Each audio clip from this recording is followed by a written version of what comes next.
همدیگران عزیز، هموطنان، یکم خامتوگی که طرز خامتوگ کردنشه به شما نشون میدم. و داروهایی هستن که پلیرم، انتلاکور، برای جنگلک، برای حشرات ورتیکال دارو هستن. خیمیکال مخصوصی داره خودش هسته. اینونه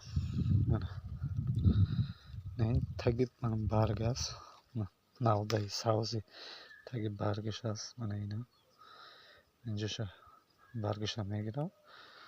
این خیلی سوزی سست است، حرکت سوزی آخرینگش هست. اینو کنده میپرتویم. اینجا در برگ دو تگه هست، کنده میپرتویم. برای که چی میکنده پرتوفتن در کار؟ برای که دارو رسیدن، خامتوگ به چیز کردن، این حاصل به دارو رسیدن پرپرتوی. یعنی پلیرم 100 گرم در 25 لیتر آب چیز میکنین. تیار کردنش پلیرم یعنی پرشوک است، هوایی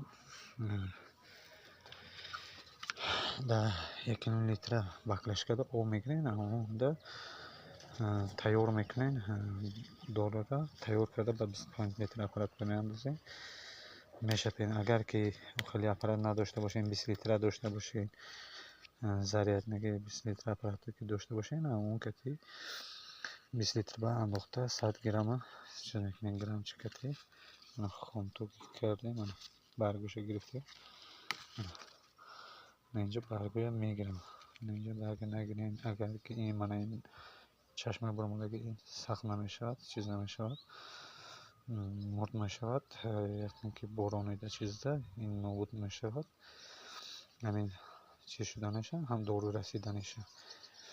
این برگر دهایتون نمیگیریم. من این برگر نمیگیریم، نمیکنی.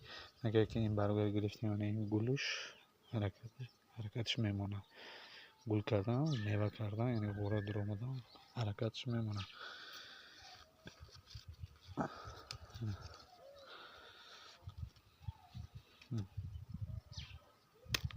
دوتا برگ طرفی همین چشمک است، از چشمک برمودگی ساز همون طرفش برگوشه میگیریم.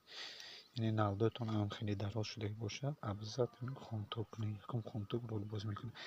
همینجا دو تکی میبرایم، دو تکی میوگی میبرایم، دو تکی میوگی هم هست، یا تشم به میوگی هم به حاصلگش هم میبرایم. همونجا کنده پرتفان در کار که حاصلی بسیار مانده نمیشود، برای قوتش نمیرسد. درخت انگور کلون برای که کلون میشود قوتش نمیرسد. 2 ساله است، 2 ساله که حاصل داده باشد، بالا رفتگی باشد، همینو چیز کنید، خیلی خوب تا کنید. 3 ساله درخت انگور داشته باشم چیز کنید. من 2 روز زدگیم، کسرش تازه است، افکتش نست. همین دارو بکنید. در تکو هست، در اون خیمی پرپراتور میفروشن، همینچه هست در بازار، منطقه بازار هست در توی بیستون. من با یک بار دیگه نشون میتونم، یک بار دیگه نشون میتونم.